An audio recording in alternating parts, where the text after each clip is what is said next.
¿Qué tal? Un saludo. Aquí les doy la bienvenida de nuevo al blog Amanecer. Mi nombre es Elías González y vamos a dar seguimiento a nuestro espacio que hemos estado compartiendo durante ya varias sesiones acerca de la historia de la mística cristiana. En esta ocasión vamos a platicarles sobre la mística de las órdenes mendicantes, ¿no? Que ahorita vamos a hablar pues, más profundamente acerca de esta experiencia. La vez pasada, pues bueno, las hemos estado recorriendo desde una historia de la mística general, la mística en el Antiguo Testamento, y ahí hemos ido caminando y los últimos dos videos hemos estado trabajando el tema de la mística en la Edad Media y hicimos un video particular sobre la mística de las mujeres, recuperando a Hildegarda de Bingen, a Matilda de Magdeburgo y a Santa Gertrudis. Y ahora vamos a pasar con las órdenes mendicantes.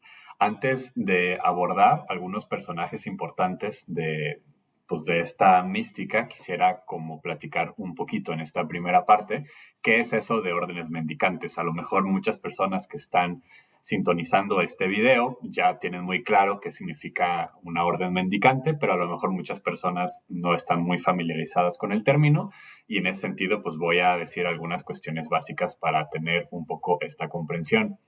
Pues subrayarles que las órdenes mendicantes es pues así básicamente, o sea, en su definición, se distinguen de las órdenes monacales o militares dentro de la Iglesia Católica.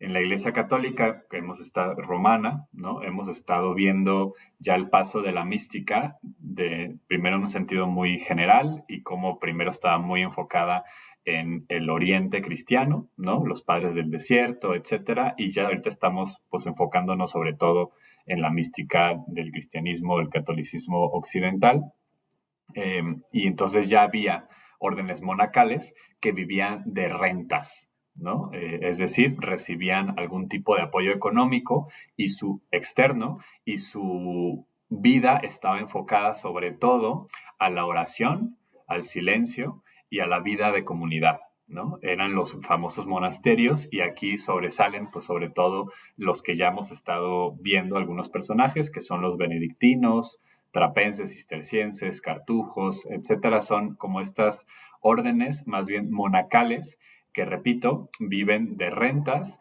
y se enfocan sobre todo a la vida contemplativa. Bien, al mismo tiempo, en la iglesia habían habido pues, órdenes o, digamos, movimientos que tenían más que ver con, les llamaban órdenes militares y otras órdenes hospitalarias y también los clérigos seculares. Los clérigos seculares, en buena medida, serían los antecesores de los que hoy llamamos el clero diocesano, ¿no? Es decir, pues formados por la propia iglesia, pero que no pertenecían necesariamente a los benedictinos, no eran monjes benedictinos o cosas por el estilo, tampoco eran órdenes militares famosas, pues tenemos, por ejemplo, los templarios, ¿no? Que sería a lo mejor la orden militar más reconocida, pero había otros también, y las órdenes hospitalarias, que tenían su énfasis, pues como dice su nombre, justamente en recibir personas, ¿no? Eran órdenes que recibían, pues sobre todo, pues personas que eran peregrinos, personas que estaban en un proceso también de conversión, personas de la tercera edad, viudas, huérfanos, etcétera, ¿no? Había distintas modalidades de estos procesos. Bien, aproximadamente en el siglo XII, que es donde hemos estado trabajando en las últimas sesiones, va a surgir el fenómeno de las órdenes mendicantes. ¿Por qué mendicantes? Porque a diferencia de las órdenes, por ejemplo, monacales, militares, hospitalarias, no viven de rentas ni de apoyos de otra índole, sino de lo que mendigan, es decir, de lo que vivían de limosnas. Esto hacía que también, a diferencia de las órdenes monacales, que como decía están enfocadas sobre todo en la oración, la contemplación, la vida litúrgica, pero dentro del monasterio, o las militares que tenían pues una función guerrera, o las hospitalarias que tenían la vocación de recibir personas, las órdenes mendicantes porque viven de limosna, sobre todo pues tienen una suerte de combinación entre vida activa y vida contemplativa. Entonces ya no son los monjes que viven sobre todo en sus monasterios. Veíamos que había excepciones, como el propio San Bernardo, que era una persona de mucha acción, pero era porque era San Bernardo. Pero en general, digamos, los benedictinos, cistercienses, pues sobre todo su vocación es más que nada a estar en el lugar. Tenemos otras excepciones como Thomas Merton, que ya más moderno, que también viajó mucho, pero que en general, pues la vocación de estas personas es que entran y mueren en el monasterio en el que ingresaron. De hecho, inclusive se les cambian el nombre. En la historia que nos cuenta, por ejemplo, el propio Thomas Merton de su vida, o, por ejemplo, en sus memorias, Ernesto Cardenal, cuando va a ser Thomas Merton el maestro de novicios y por lo tanto Ernesto Cardenal va a estudiar con él, por decirlo ahí, o va a formarse bajo su guía, les cambian el nombre, ¿no? Y reciben el nombre de un monje anterior que había muerto en el mismo monasterio, de tal manera que es una vocación muy específica. Las órdenes mendicantes, por lo tanto, viven de las limosnas y entonces salen, hacen peregrinaciones, predican, viven también la liturgia y entonces tienen una intensa vida de oración, pero también una intensa vida activa en las comunidades, en los pueblos en los que van pasando y de los que van también formando parte ya cuando se asientan en monasterios, pero que ya no son monasterios, digamos, cerrados de vida meramente contemplativa, sino que tienen una interacción muy constante y directa con la comunidad.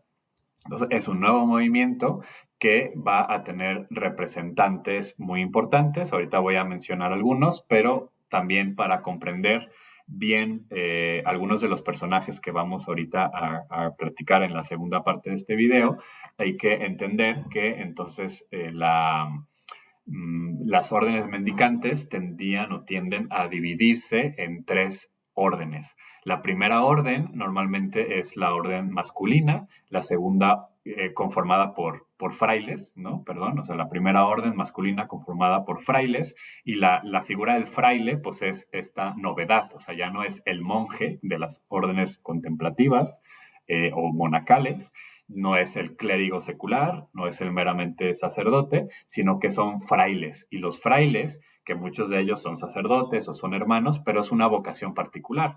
De hecho, quienes, digamos, están dentro de estas órdenes, tienen una vocación, o sea, están como ellos recibiendo una vocación de ser fraile, que repito, es algo distinto a tener meramente una vocación sacerdotal o una vocación de otro tipo. Sí, algunos de ellos son sacerdotes porque fungen la función del sacerdocio, pero su vocación es hacer fraile, ¿no? Entonces no todos los frailes son sacerdotes porque su vocación es eso, hacer fraile. Después la segunda orden conformada por las sores, ¿no? Que ahí viene otra distinción, ¿no? Entre la monja clásica o las sores, ¿no? Y aquí, pues bueno, son ya tecnicismos, pero las sores como tal, pues pertenecen a la segunda orden de una orden mendicante. Y luego está la tercera orden, o también llamados los terciarios, que son laicos comprometidos, por decirlo así, que se adscriben a la orden, ¿no? Y que también viven dentro de la espiritualidad de la orden mendicante, pero no son ni frailes ni sores, ¿no? Y ahí hay mujeres y hombres. Y esto es importante porque aquí vamos a ver a dos terciarios de la orden franciscana, como son Ramón Lull o Raymond Lull y Angelina de Foligno, pero ahorita las veremos en la segunda parte del video. Entonces, repito, primera orden, los frailes, la segunda orden, las sores, la tercera orden, las y los terciarios, que son laicos, muchos de ellos casados o cuestiones por el estilo, que viven una espiritualidad también pues más directamente. Esto pues va a fungir como parte de toda la historia que ya les he venido comentando desde videos anteriores, de esta civilización del amor, de este surgimiento de nuevos movimientos en el cristianismo occidental, de la Iglesia Católica Romana, que tienen que ver con la civilización del amor benedictina cisterciense, pero también el surgimiento de las órdenes mendicantes, con personajes importantes como Francisco de Asís, del cual va a surgir pues ya todo el franciscanismo y todas las vertientes de los franciscanos, que eso ya sería un video aparte específico sobre ese tema. Aquí vamos a ver a Buenaventura, que es un franciscano importante, pero no nos vamos a meter de lleno a la mística franciscana. Eso implicaría pues otro video y otra investigación. Francisco, sin embargo, es importante subrayar que casi casi él va a ser el modelo de fraile, ¿no? Su vida se va a convertir en un modelo de fraile y San Francisco va a ser, algunos le llaman el segundo Cristo, y quizás después de Cristo no hay personaje en la Iglesia católica romana occidental, y yo diría casi casi en todo el cristianismo, tan famoso y reconocido como San Francisco, ¿no? Un gran titán de la mística, ¿no? Pero también está Santo Domingo de Guzmán, de cuya espiritualidad van a surgir los dominicos. Van a haber otras órdenes mendicantes incluso anteriores, ¿no? Como, por ejemplo, los trinitarios digamos, va a haber otros, pero los más famosos sobre todo, pues, por ejemplo, los agustinos, ¿no? Que los agustinos son sobre todo formados, o sea, digamos, por el Papa de aquel entonces, Inocencio IV. Había varios ermitaños que, o sea, también las órdenes mendicantes sirvieron como para dar cierta regla a personas o a grupos de personas que tomaban la vida ermitaña y vivían por su cuenta, viviendo una espiritualidad intensa, pero que no tenían, digamos, como una estructura eclesial clara, ¿no? Aquí, claro que podríamos decir que cierta creación de órdenes mendicantes podría responder a un esfuerzo eclesial por administrar mejor a estas personas y de cierta manera pues tener algún tipo de control y administración sobre ellas, pero pues bueno, en algunos casos pues también facilitó y permitió la continuidad de estos movimientos, por ejemplo la creación de la orden de los ermitaños de San Agustín o los agustinos que siguen la orden de la regla de San Agustín, pues eran ermitaños de Italia, cerca de la Toscana, que el Papa Inocencio IV les dijo pues, que siguieran esta regla y hasta hoy en día pues sigue vivo el movimiento, ¿no? También aquí vale la pena subrayar, porque veremos y van a ser fundamentales en la mística pues, del siglo XVI español, la orden del Carmelo, ¿no? Los carmelitas, pero aquí todavía los carmelitas calzados, por decirlo así, ¿no? Es decir, el primer movimiento de los carmelitas, que eran un grupo de ermitaños también asentados en Palestina, alrededor cerca de Haifa, alrededor del Monte Carmelo, y que se inspiraban en la vida espiritual del profeta Elías. Y entonces estos carmelitas reciben en el siglo XIII una regla escrita por el patriarca de Jerusalén, ¿no? San Alberto, y van a recibir la regla y se van a conformar como pues, la orden del Monte Carmelo, que siglos después, o sea que estamos en el siglo III, siglos después pues se van a reformar con Teresa y Juan de la Cruz en los carmelitas descalzos, pero todavía siguen existiendo los carmelitas calzados, ¿no? Que es más bien, digamos, aquellos que no se reformaron con Teresa y Juan y siguen más bien la línea pues de esta primera orden, ¿no?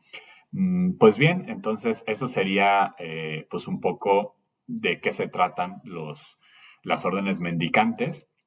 Y aquí, pues ya en esta segunda parte, voy a exponer algunos personajes que sobre todo corresponden a los dominicos y los franciscanos, que repito, son las dos órdenes mendicantes más reconocidas e incluso como tales, pero que también están estas otras, y los carmelitas son muy famosos, pero por una u otra razón no se les toma tanto en cuenta como órdenes mendicantes, aunque lo son técnicamente, pero es que después, sobre todo los calzados, pues viven la reforma, etcétera, ¿no? Pero son frailes y sores, ¿no?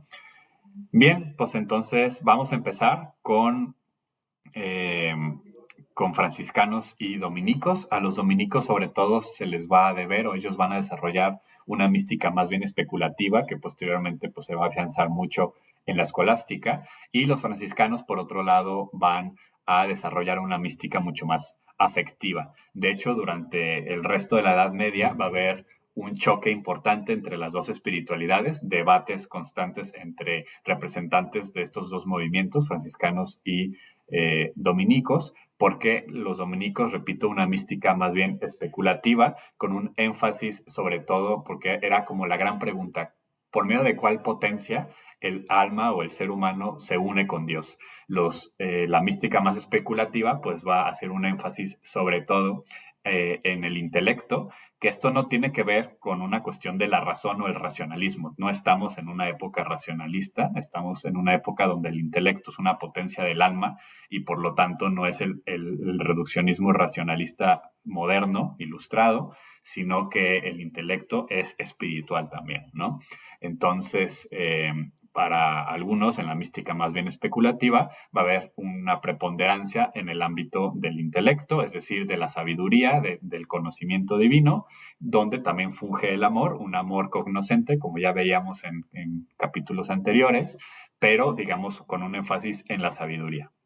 Mientras que la mística más bien amorosa, franciscana sobre todo, va a ser un énfasis en que la potencia que une con Dios es la voluntad y por lo tanto es el amor, ¿no? Que tampoco es un amor desentendido del intelecto, es también un amor cognoscente, pero sí hace más un énfasis en la parte afectiva, que tampoco aquí estamos hablando de los meros sentimientos, sino de un amor como mucho más profundo. También pues hay como disquisiciones teológicas, por ejemplo, unos van a subrayar cierto tipo de concepción metafísica en torno a la, ¿cómo se llama?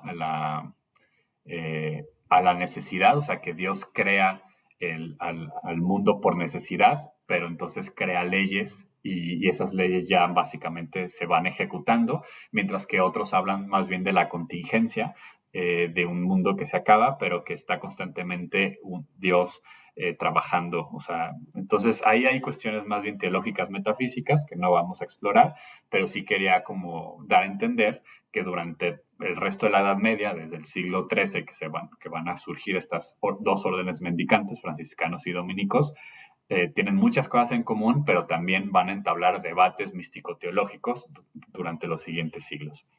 El primero que vamos a estudiar y que es el primero que aborda Hilda Graeff en su texto de Historia de la Mística es Santo Tomás de Aquino, ¿no? Dominico, llamado Doctor Angélico, él pues va a ser básicamente el gran teólogo de la Iglesia Católica Romana hasta la fecha, ¿no? El más canónico, el que más se toma en cuenta, pero que muchas veces no se le reconoce, no que no se le reconozca, sino que no se recupera con suficiente énfasis, diría yo, su dimensión mística.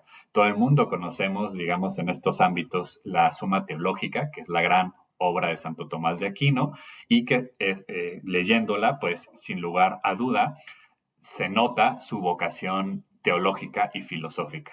Santo Tomás provenía de una familia adinerada y ella quería que él se hiciera monje en un monasterio benedictino, pero él más bien tiene un llamado a la orden de los dominicos, que apenas lleva pocos años de fundada. Su familia rechaza esta idea, quiere que esté más bien con los benedictinos, que tenían pues mucho más renombre en aquella época. Él pues se va con los dominicos, hacen todo lo posible para que él se salga, pero no lo hace. Y bueno, hay historias de cómo él pues lo tentaban con sensualidad, con prostitutas, etcétera, y en realidad su gran tentación más bien era la comida, ¿no? Era una persona, parece ser que introvertida, discípulo de San Alberto Magno, y está esta famosa frase, ¿no? De que a Tomás le apodaban el buey mudo, porque casi no hablaba y tenía pues algo de sobrepeso. Y San Alberto Magno en una ocasión dijo, ¿no? Pues los mugidos de este buey mudo se van a escuchar por toda la eternidad, ¿no? Y pues hasta la fecha seguimos, digamos, Santo Tomás siendo uno de los grandes pilares de la teología. Muchas veces mal leído, muchas veces identificado con la ortodoxia y lo conservador, ¿no? Sobre todo esto segundo, pero que sin embargo, pues hay lecturas más bien ya críticas, renovadas del propio Tomás, ¿no? Y hay neotomistas muy importantes que no necesariamente caen en el lado, pues, conservador o fundamentalista, ¿no?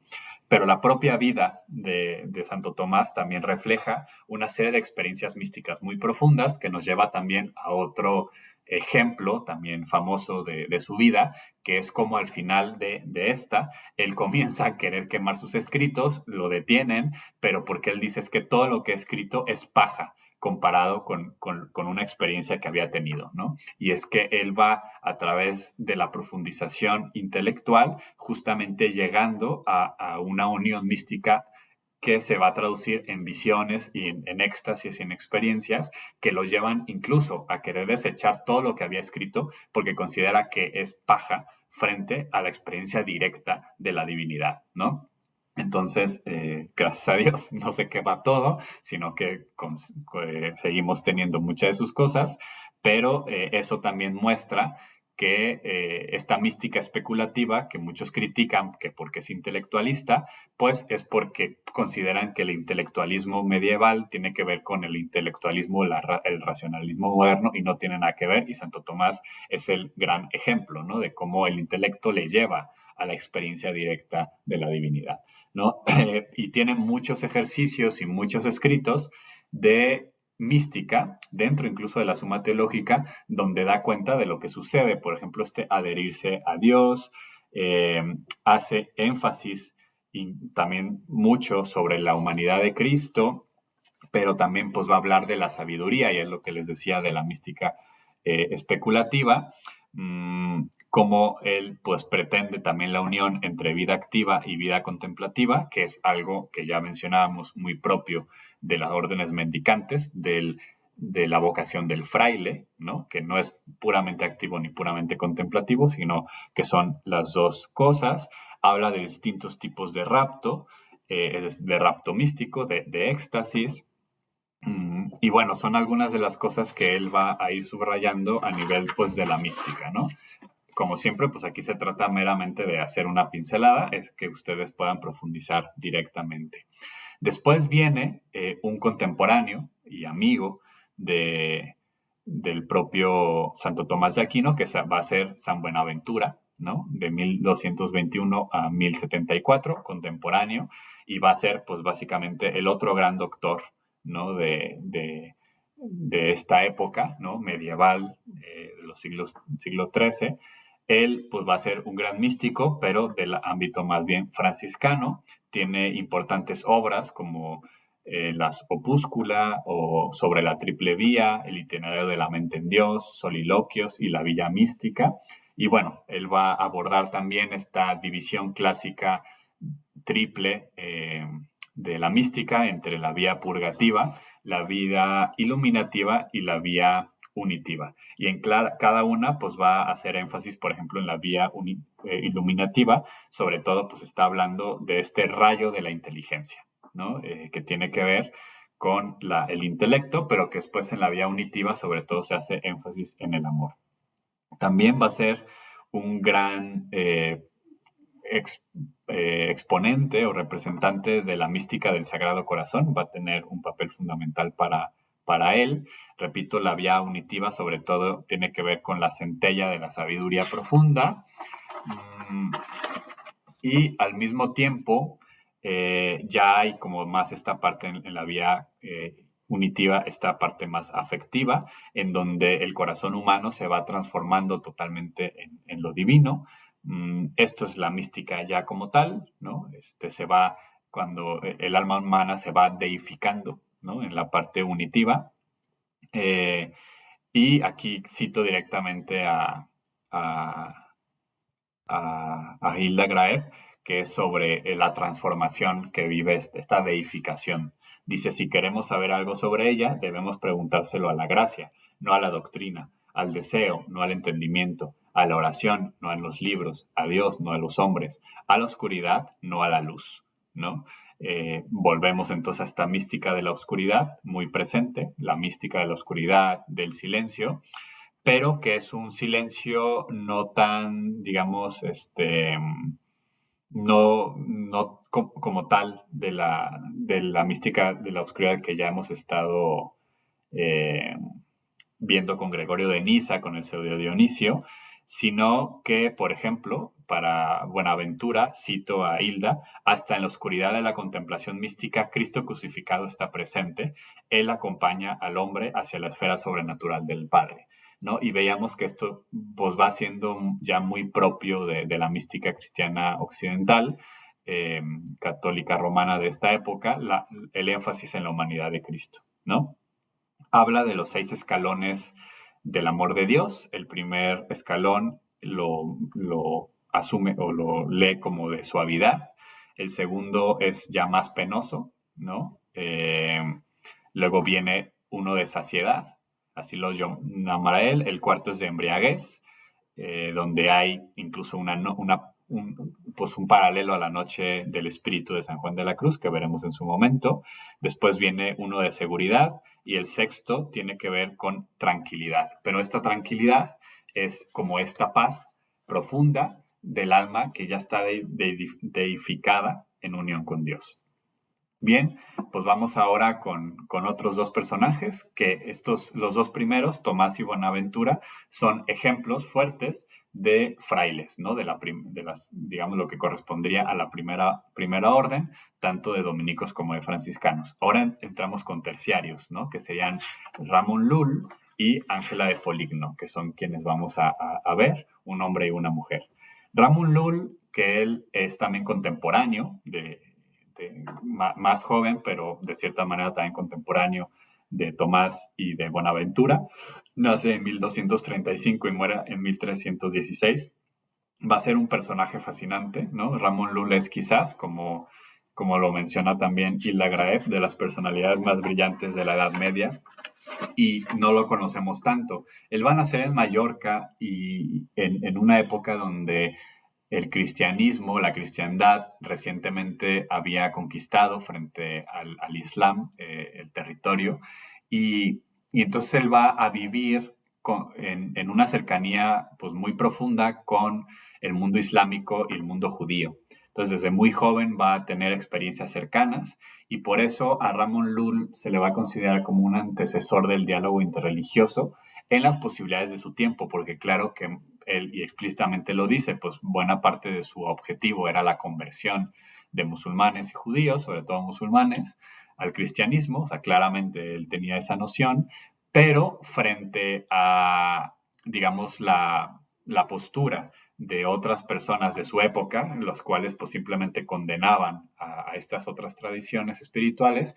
Ramón Lund se pone a estudiar, incluso va a lograr que se incluyan estudios orientales en las universidades de Occidente, es decir, va a ser como una persona que va a ser un pionero en el ámbito del diálogo interreligioso intercultural, va a hacer actividades apostólicas y literarias increíbles, él va a tener experiencias místicas profundas y va a desarrollar como modos hermenéuticos también de comprender la verdad, va a aprender lenguas orientales, va a traducir cosas, va a escribir poemas importantes sobre, incluso como novelas sobre encuentros, va a viajar a distintos lugares en donde se incluye probablemente Egipto, Túnez y el mundo propiamente musulmán, todo con este esfuerzo, ¿no? Para tener este encuentro con las otras tradiciones y entablar diálogos que sí, desde su perspectiva, lleven a una futura conversión, pero, repito, siempre desde el diálogo y el encuentro respetuoso, ¿no? No desde la violencia.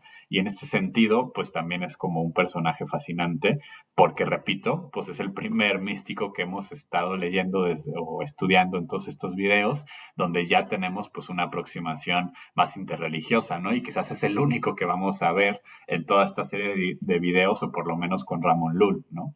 Pero con Hilda Graeff.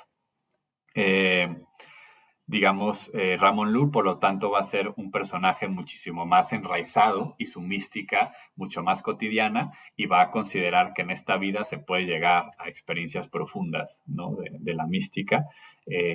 Habla bastante del amor místico y del éxtasis y cómo el amor está basado en la razón, y la sede es la voluntad y no necesariamente las pasiones. Es lo que les decía, un amor cognoscente que ya está muy presente también en los personajes anteriores.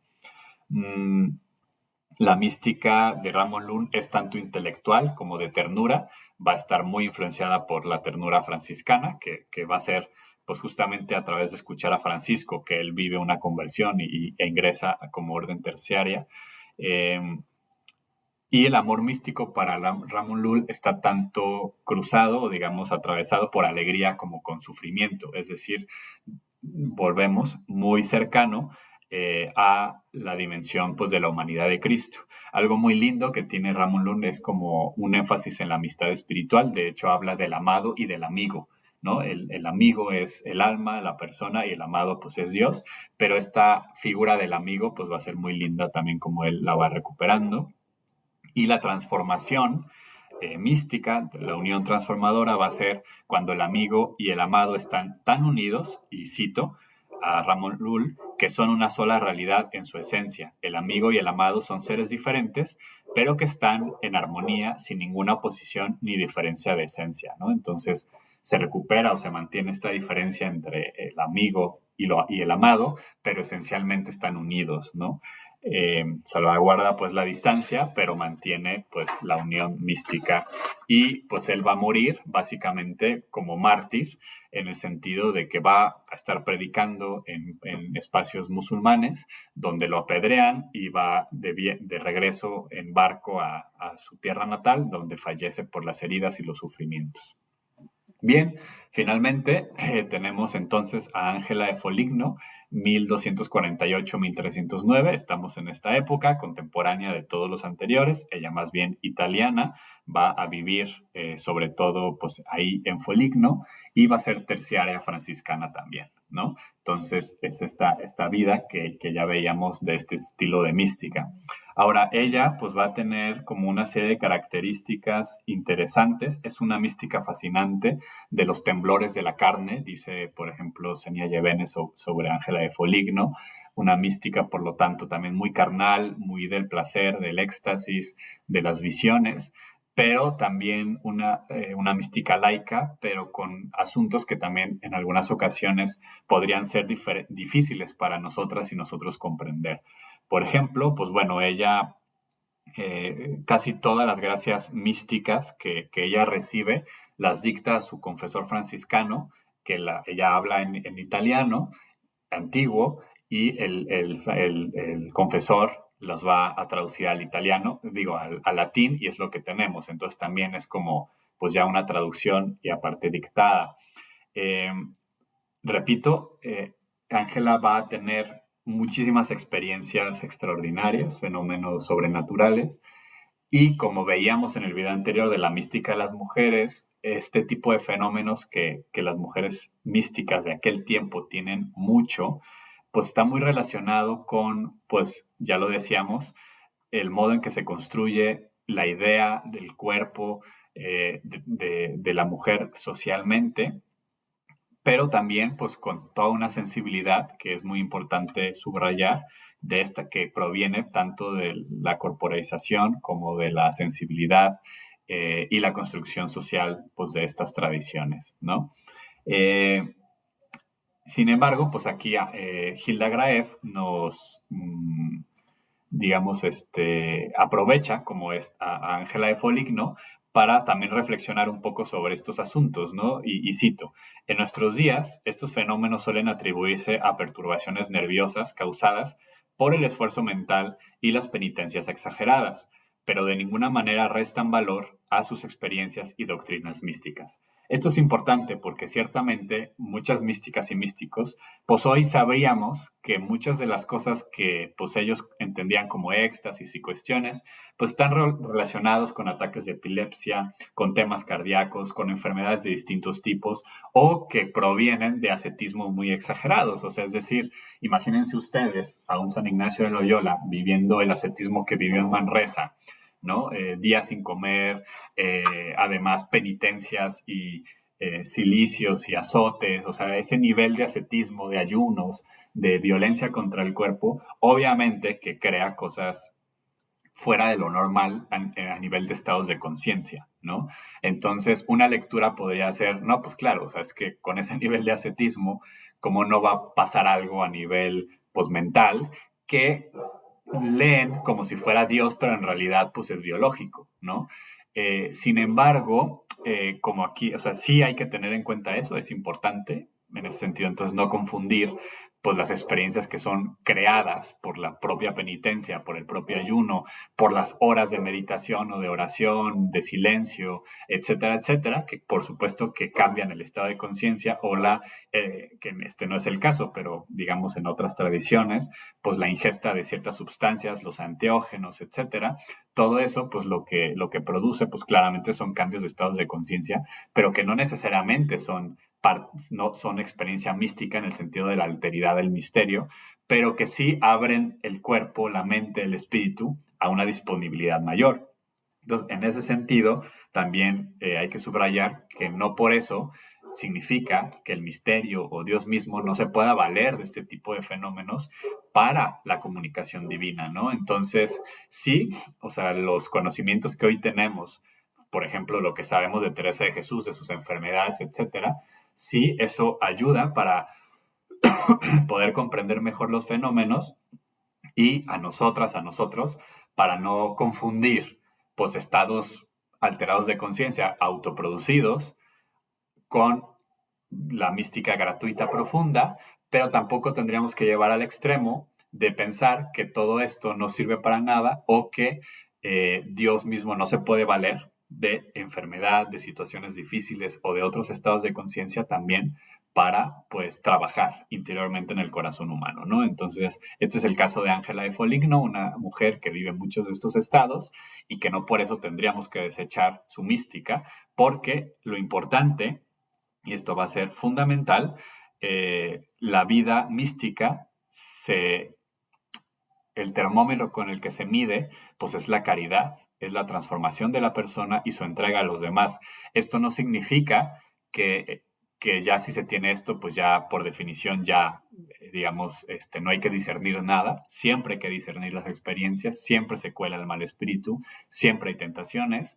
Sin embargo, pues el único termómetro real que tenemos es si hay una auténtica transformación de la persona hacia la unión comunitaria y realmente pues se transforma ese ser humano o tiene experiencias sobrenaturales, exóticas, pero sigue igual de neurótica y sigue ofendiendo y sigue autocentrada, etcétera, pues probablemente no es vida mística, sino pues vida, digamos, de una espiritualidad deformada, pero que no se traduce en una transformación de la persona.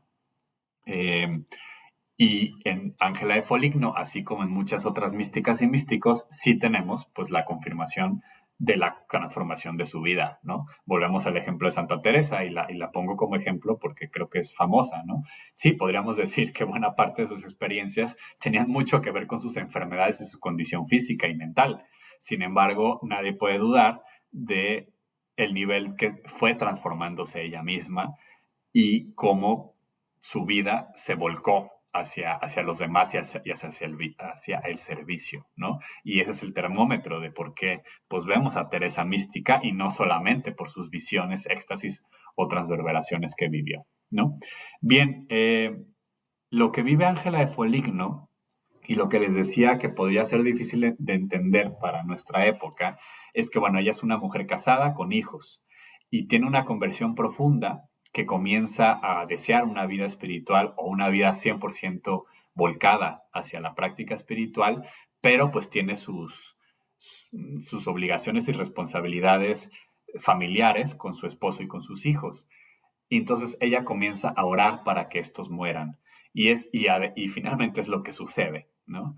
Y eso no le provoca una enorme felicidad, vive pena por la muerte de su familia, pero le permite volcarse su vida 100% a la práctica. Y creo que es importante aquí decir dos cosas.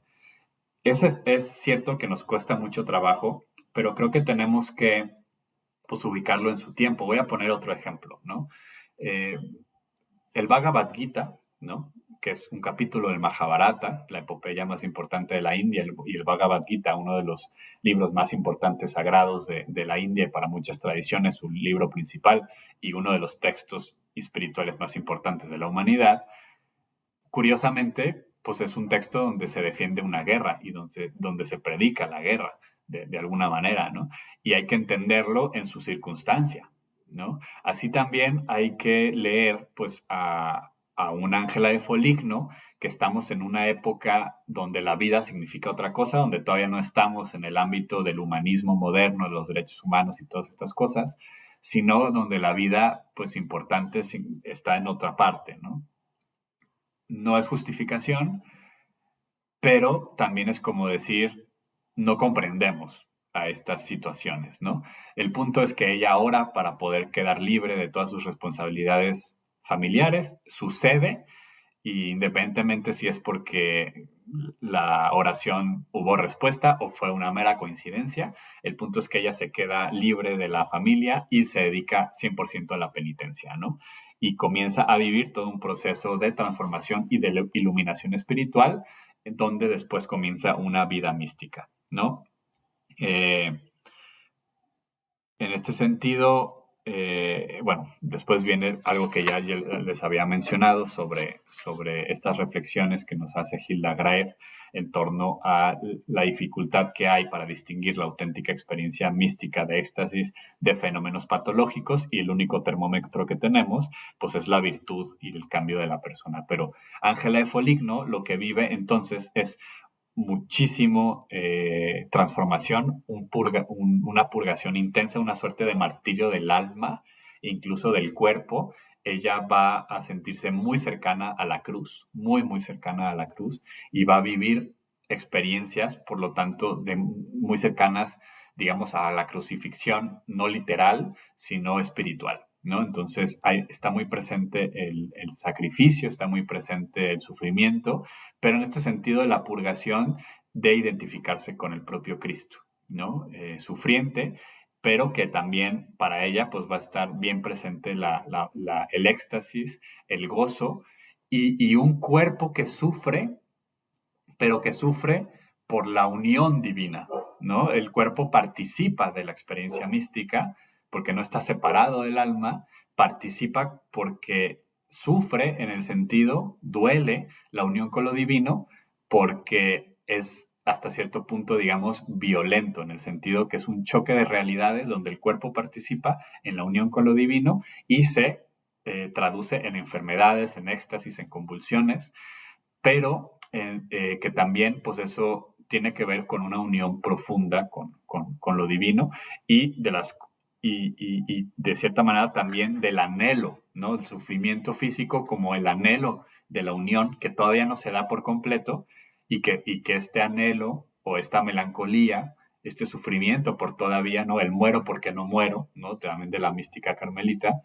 eh, tiene que ver con esto, ¿no? Con el cuerpo sufriendo, anhelando la unión plena con Dios.